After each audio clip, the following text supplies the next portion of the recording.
ஒரு அரை டம்ளர் அளவுக்கு பாசிப்பருப்பு எடுத்துக்கலாம். அதுக்கு மேலே உள்ள அளவுக்கு பார்த்திங்கன்னா ஒரு 2 பெரிய டேபிள் ஸ்பூன் அளவுக்கு ஜவ்வரிசி சேர்த்துக்கிறேன்.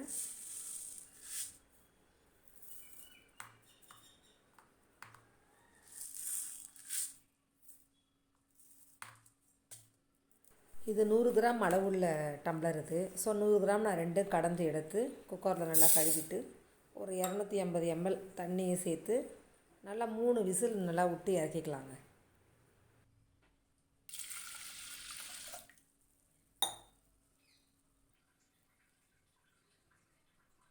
சின்ன சின்னதாக கட் பண்ண ஒரு 5-6 தேங்காய் பத்தை எடுத்து அதில் ஒரு ஏலக்காய் போட்டு நல்லா தூளாக நல்லா பொடிச்சு எடுத்துக்கலாங்க. நான் திருவலை, ஸோ அதனால் இந்த மாதிரி நான் தூளாக பொடிச்சு எடுத்துக்கிட்டேன். இப்போ நம்ம குக்கரை திறந்து பார்த்தோம்னா உங்களுக்கு அந்த பைத்தம்பருப்பும் ஜவ்வரிசி நல்லா சேர்ந்து ஒன்றா வெந்து வந்திருக்கும். ஸோ அது திரும்ப அகைன் நான் உங்களுக்கு அடுப்பத்தை வச்சு நான் அந்த டம்ளராலேயே 2 டம்ளர் அளவுக்கு நாட்டு சர்க்கரை சேர்த்துருக்கேங்க. ஸ்வீட்டு கம்மியாக வேணுன்றவங்க 1.5 டம்ளர் இருந்தால் போதுங்க. கொஞ்சம் நாங்கள் ஸ்வீட்டு ஜாஸ்தியாக சாப்பிட்றதுனால சேர்த்துருக்கேன். ஸோ நீங்கள் கம்மியை குறைச்சிக்கிறதுனாலும் குறைச்சிக்கலாம்.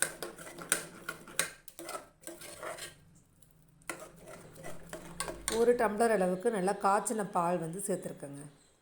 பசும்பால் தான் நான் சேர்த்துருக்கேன். உங்களுக்கு எந்த பால் கிடைக்குதோ நீங்கள் அதை சேர்த்துக்கலாம்.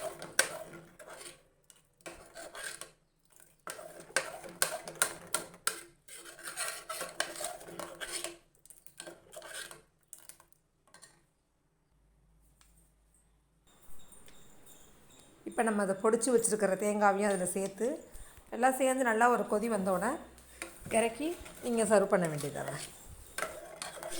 பாசிப்பருப்பில் உள்ள நியூட்ரிஷன் லெவல் பார்க்கலாங்க. அது பார்த்திங்கன்னா இந்த கொலஸ்ட்ராலே கிடையாது.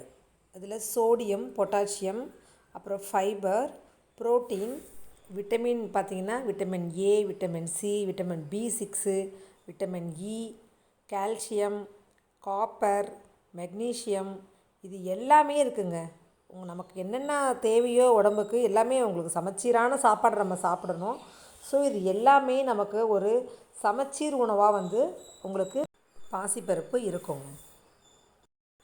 நம்ம சேனல் இது வரைக்கும் சப்ஸ்கிரைப் பண்ணலைன்னா சப்ஸ்கிரைப் பண்ணுங்கள்.